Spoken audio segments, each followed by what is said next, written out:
Pending ఉన్నటువంటి సమస్యలను పరిష్కరించుకునేందుకు అవి కూడా తెలంగాణ మత్స్య అభివృద్ధి బోర్డును ఏర్పాటు చేస్తామని ఆక్వాకల్చర్ను ప్రోత్సాహము, అదేవిధంగా పాజిటివ్ సీడు, నర్సరీలు, మార్కెటింగ్, ఇన్ఫ్రాస్ట్రక్చరు, మత్స్య సంపద, అబ్బబ్బబ్బబ్బబ్బా ఎన్ని చెప్పిళ్ళు ఇంత బోకరోళ్ళని ఎక్కడ చూడలే కాంగ్రెస్ అంత బోకరోళ్ళను.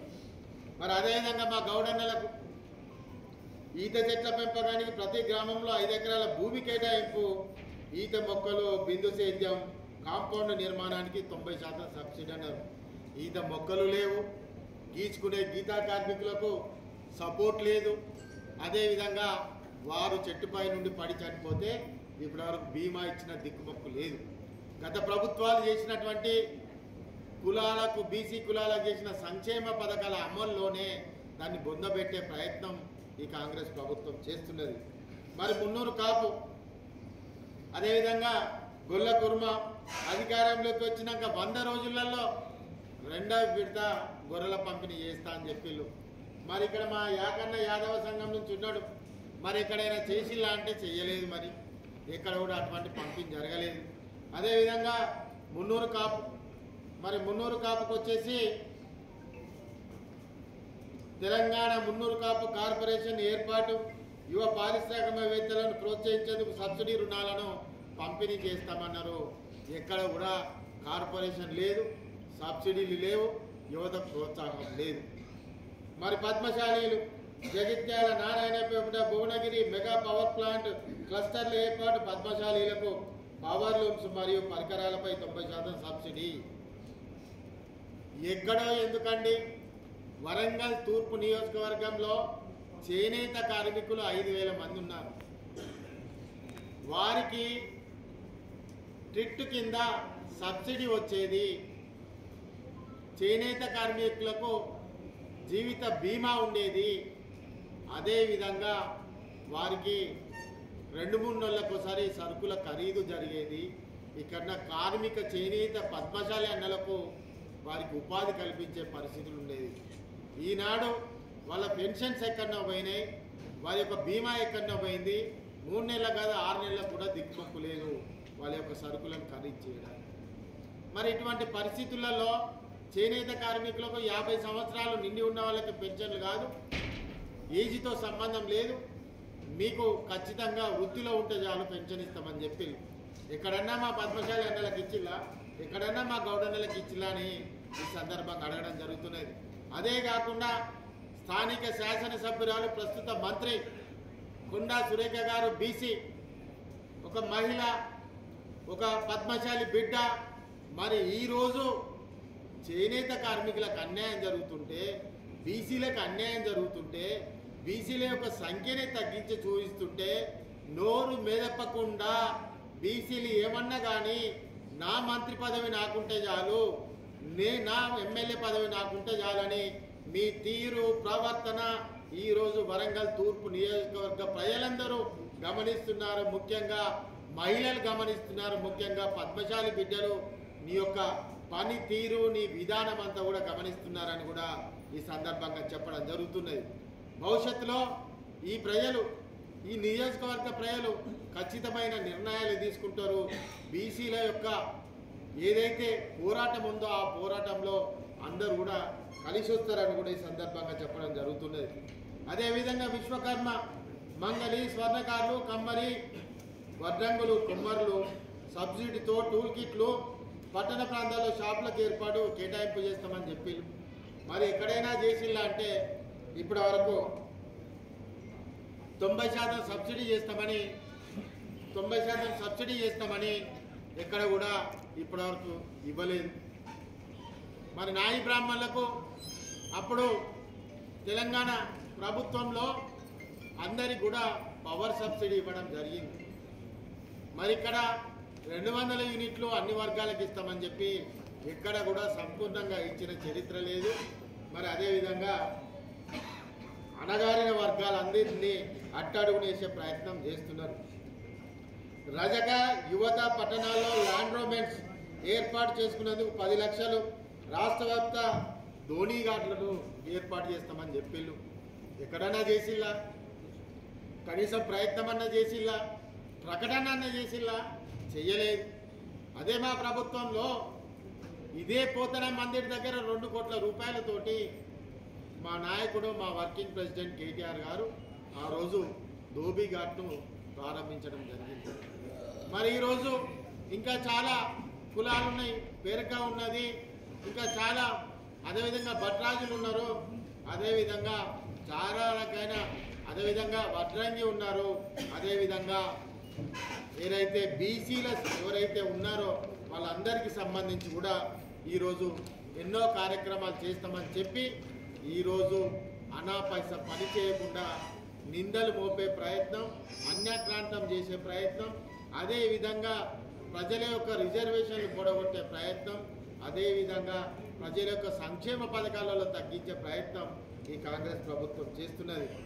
మరి అదేవిధంగా బీసీలకు గత ప్రభుత్వం కేసీఆర్ గారు ఉన్నప్పుడు మరి ఏ విధంగా చేసిండో నిజాయితీగా 51% బీసీల యొక్క సర్వేను నిర్వర్తించి ఏర్పాటు చేయడం జరిగింది. బీసీ డిక్లరేషన్లో 42% బీసీలకు రిజర్వేషన్ ఇస్తాం స్థానిక సంస్థల ఎన్నికలలో అన్నారు.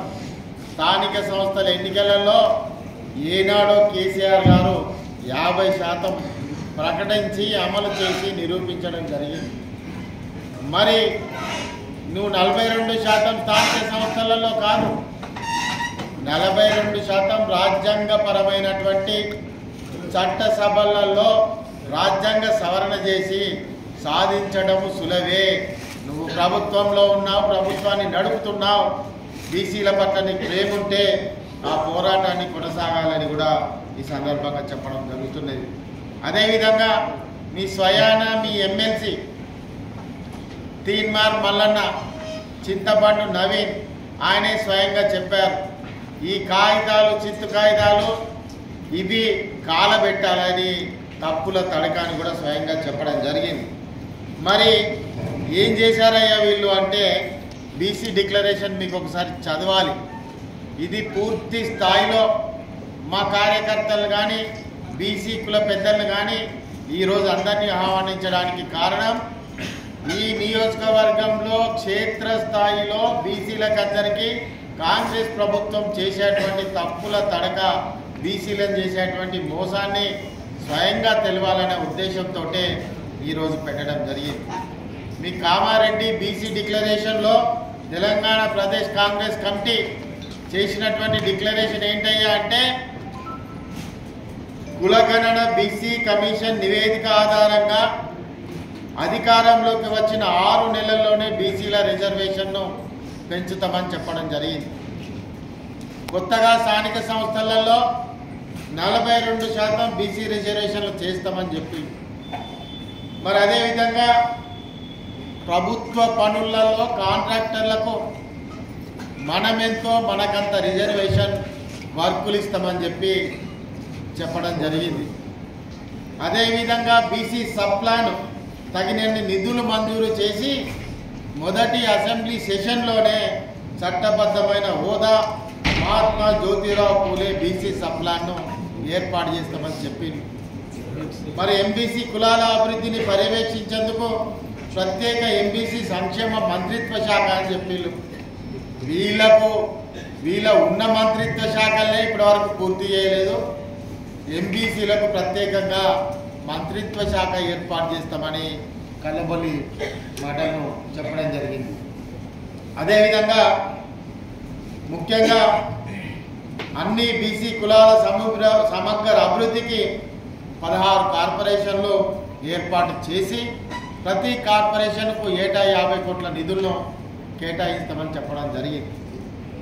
మరి కేటాయించడమే కాదు, ప్రతి ఒక్క బీసీ బిడ్డకు కుల వృత్తుల వాళ్లకు పూచీకత్తు లేకుండా, జమానత్తు లేకుండా, ఎక్కడ కూడా ఎటువంటి గ్యారంటీస్ లేకుండా 10 లక్షల రూపాయల పూచీకత్తును బీసీ బిడ్డలకు ఇస్తామని చెప్పి ప్రతి మండలానికి కూడా కుల వృత్తుల యొక్క కాంప్లెక్స్లను ఏర్పాటు చేస్తామని చెప్పిళ్ళు. ప్రతి కుల వృత్తుల వాళ్ళకు ఒక షెటర్ ఇస్తామని చెప్పిళ్ళు. అది లేదు.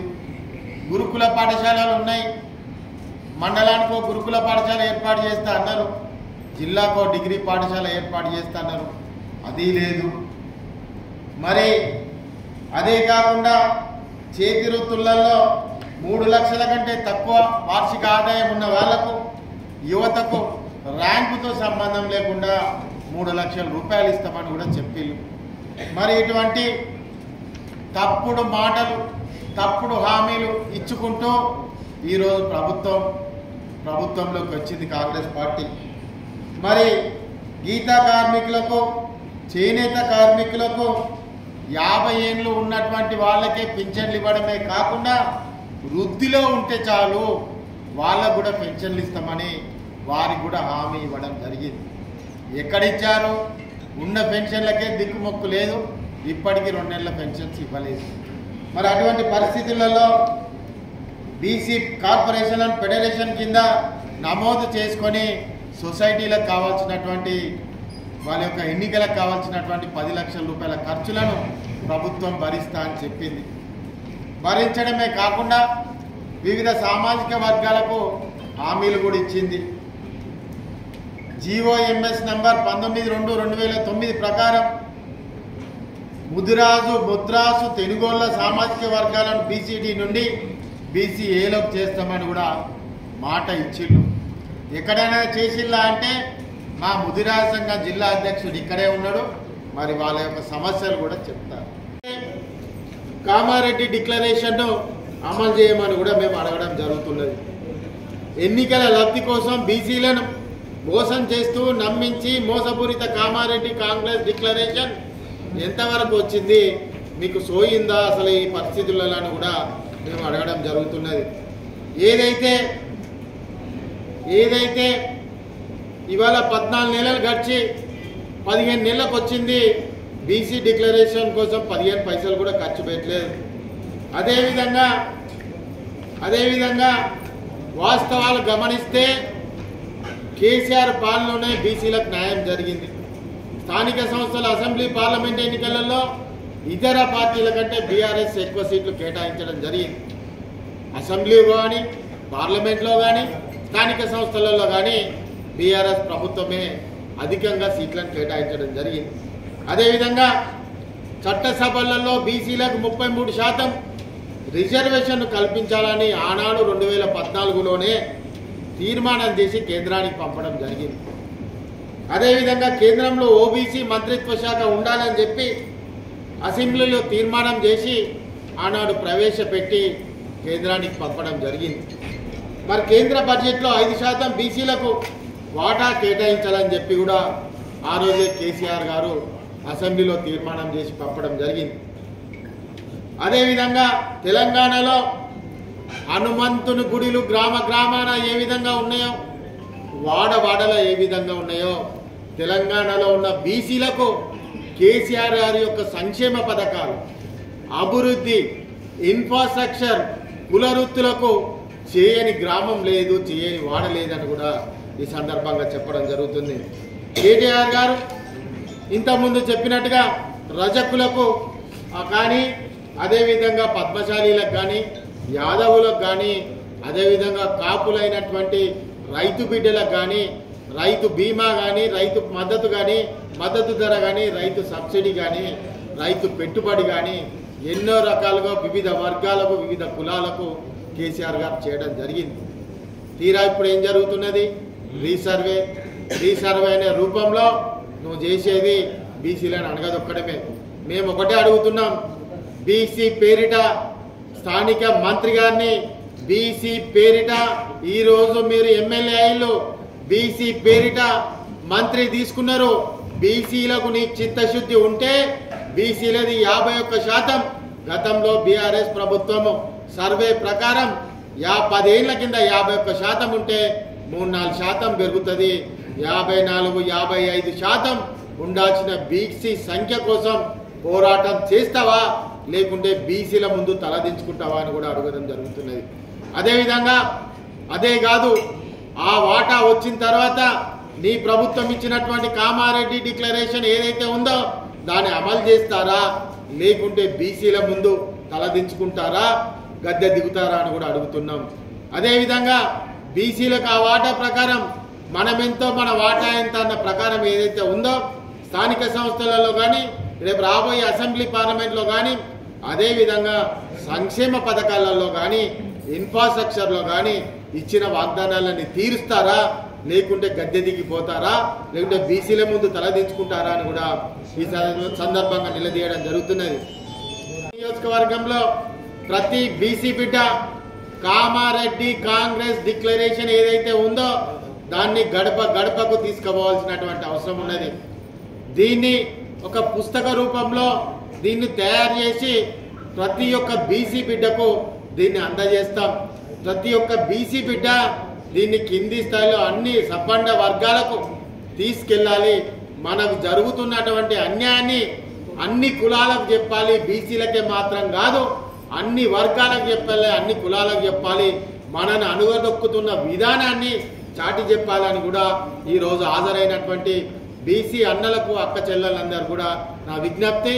ఈరోజు పత్రికా సమావేశ సందర్భంగా ఈ నియోజకవర్గంలో ఉన్న బీసీలందరికీ ఈ సమాచారం చేరాలని కూడా పత్రికా అన్నలకు కూడా అదేవిధంగా ఎలక్ట్రానిక్ ప్రింట్ వారికి కూడా నా విజ్ఞప్తి చేసుకుంటూ ఏది ఏమైనా కానీ రీసర్వే నిజాయితీపూర్వకంగా చేసి మేము ఏదైతే 51 నుంచి 54, 55% రావాలనో ఆ సర్వేను సంక్లుప్తంగా చేయాలి. అదేవిధంగా బీసీగా ఉన్నటువంటి ఇతర యొక్క ఏదైతే కమ్యూనిటీస్ ఉన్నాయో ఏదైతే